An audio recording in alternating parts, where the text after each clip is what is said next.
Hello everyone, welcome back to the Mystery Shiner 33. I am Tatiana. I'm here to help solve more missing women, children, and men cases. So let's begin. This is titled HRC with members Hayden Davis, 28-year-old transgender woman killed in Detroit. Okay, this is how she looked.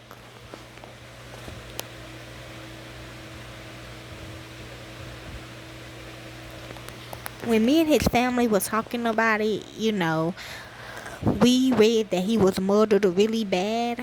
They usually do that to transgenders, okay? Gay women, men too, okay?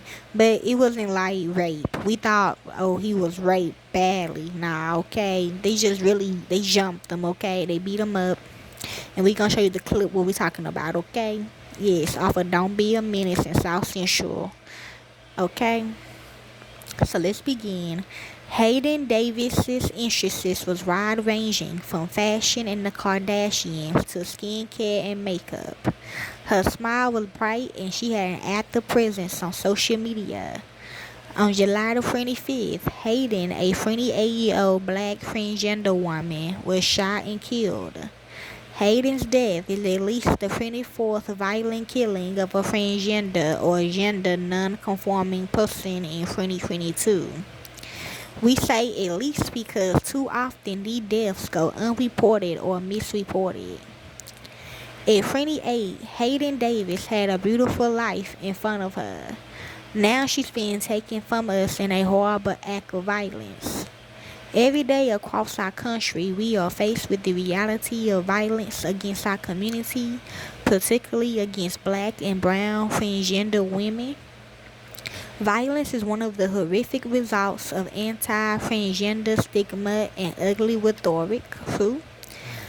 Yes, every person has a responsibility to stop the spread of anti-transgender stigma, to stand up for the respect and dignity of every human being. We demand more to protect transgenders' lives. The violence must end. Unfortunately, I can confirm that another trans woman of color was murdered in Detroit, and it's an ongoing pandemic that I'm always fighting. I'm fighting to get justice for my fallen sisters and their family members. At this time, there's no information that I am able to share as a victim advocate. What I would say is that Detroit had made monumental changes when it comes to community coming forward and interacting with police. And I ask during this time that we continue to keep those lines of communication open to get our victim justice. True. Police was called to the corner of Finkel Avenue and Leisure Street in Detroit around 11 p.m. after a neighbor discovered Hayden's body wrapped in a blanket on the sidewalk. Witnesses told local news that Hayden jumped out of a vehicle and was being chased while being shot at. Police had determined that Hayden was shot multiple times. The investigation is ongoing, and officials have yet to release details regarding identification. Anyone with information is asked to contact Detroit Police at 313-596-2260. You can also call Crime Stoppers at 1-800-SPEAK-UP. Hayden's death also marked at least the third killing of a transgender or gender non-conforming person in Michigan this year. In February, Naomi Skinner was murdered in Highland Park, and in May, Ray Muscat was murdered in Oakland County.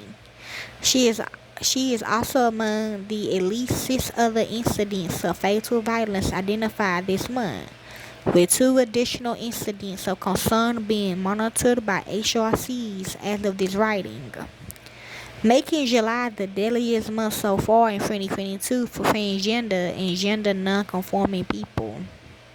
Okay. More than 10,000 hate crimes in the U.S. involve a firearm each year, which equates to more than 28 each day, according to a 2020 report from HRC. Every town from Gun Safety Support Fund, Giffords Law Center in Equality, Florida, titled Remembering and Honoring Puff's Anti-LGBTQ Bias and Guns for Taking Lives of Countless LGBTQ People. Okay? That's all the information they have on of Hayden Davis. If you'd like to help more into this case, you can. I don't do this for the fame or the money. I do it because it's what I love to do. And to the real families of these victims, corporate America will set you up. Thank you, peace, and be safe. And yes.